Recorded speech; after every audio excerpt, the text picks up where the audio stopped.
imagine you have a girl growing up in your culture, and at a certain point, let's say in her teenage years, she begins to recognize through experiences and conversations with others that the people that know her, family, friends, acquaintances, and so forth, people that she just meets in the street, that they don't actually see her. That her essence, her truth, her spirit is something that somehow, without her intending it to be so, has become invisible in a way. And that the person that the people see or perceive her to be is more of an illusion based on their own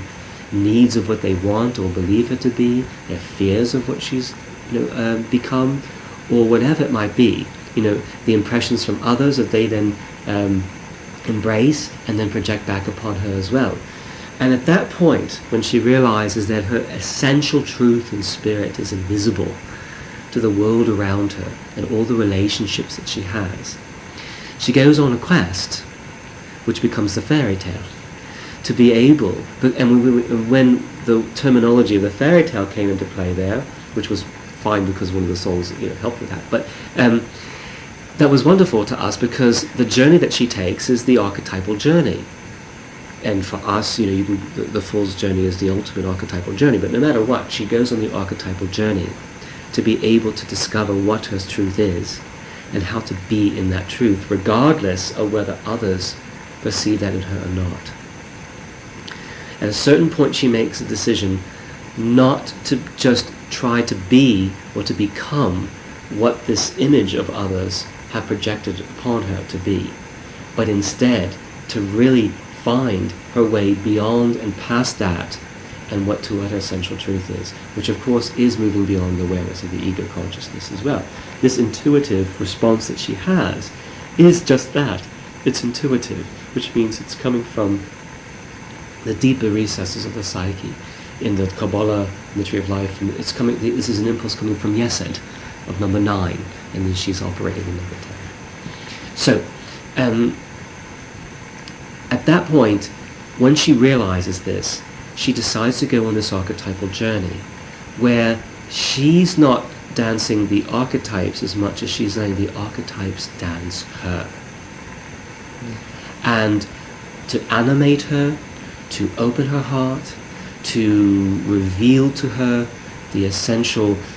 truths and visions and directions that she needs to take on her life's journey. And as that opens up, she meets the people that will all, in one way or another, offer her the opportunity to be able to be the source through which the eternal feminine can bring forth love and light and understanding, and move the epochs from the individual cycles, from the family cycles, from the cultural cycles, and the global cycles. And then in that process, she recognizes that she's woven into the fabric of the human community and all the communities of the planet in ways beyond anything that she had imagined before then. And there's your fairy tale of the invisible girl. And it's the actual awareness or experience of her own invisibility that actually provokes her to actually embark on a journey of discovery and empowerment and self-revelation as well.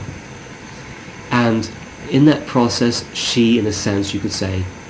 grows into womanhood. The womanhood in this case means as a woman capable of